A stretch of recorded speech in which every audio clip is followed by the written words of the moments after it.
यह रही माँ वैष्णो देवी की पूरी कथा, प्रेम, भक्ति और शक्ति से भरी हुई पावन कहानी।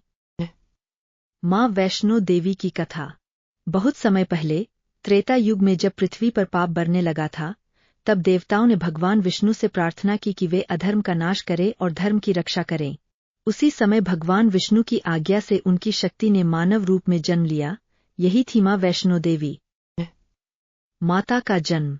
माँ वैष्णो का जन्म रत्नाकर नामक एक साधु के घर हुआ था। उन्होंने कई वर्षों तक तपस्या की थी, तब जाकर उन्हें यह कन्या प्राप्त हुई।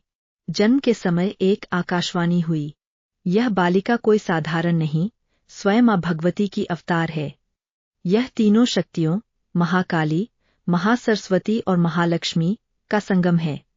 बालिका का नाम रखा गया त्रिकुटा। बाद में वे वैष्णवी कहलाने लगीं क्योंकि उन्होंने भगवान विष्णु को ही अपना आराध्य माना।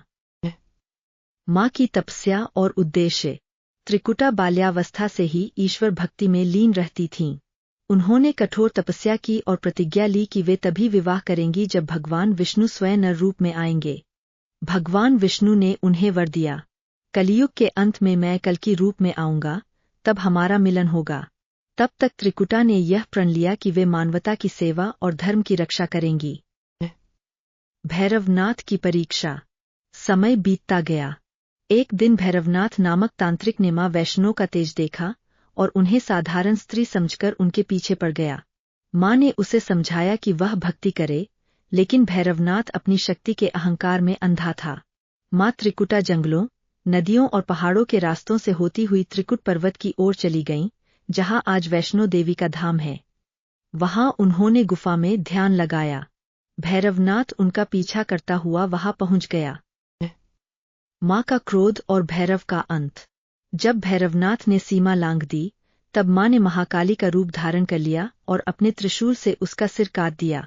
भैरव का सिर गुफा से दूर जाकर गिरा, जहां आज भैरव बाबा का मंदिर स्थित है। मरते समय भैरवनाथ ने माँ से क्षमा मांगी। माँ ने करुणा दिखाई और कहा, भैरव, तेरी भक्ति सच्ची है।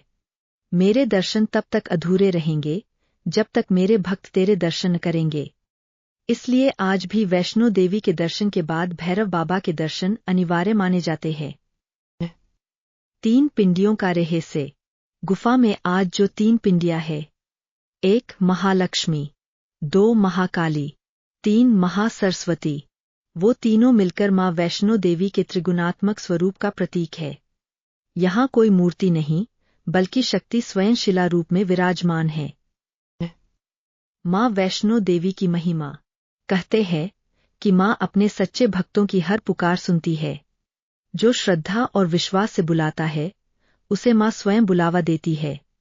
यही कारण है कि कहा जाता है, जिसे बुलावा आता है, वही माता के दरबार पहुंच पाता है।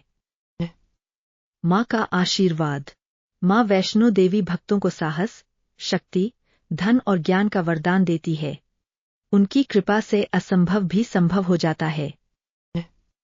क्या आप चाहेंगी कि मैं इस कहानी को वीडियो के रूप में, शॉर्ट्स के लिए तैयार कर दूं, जैसे भागों में बांटकर, हर भाग 30-40 सेकंड का।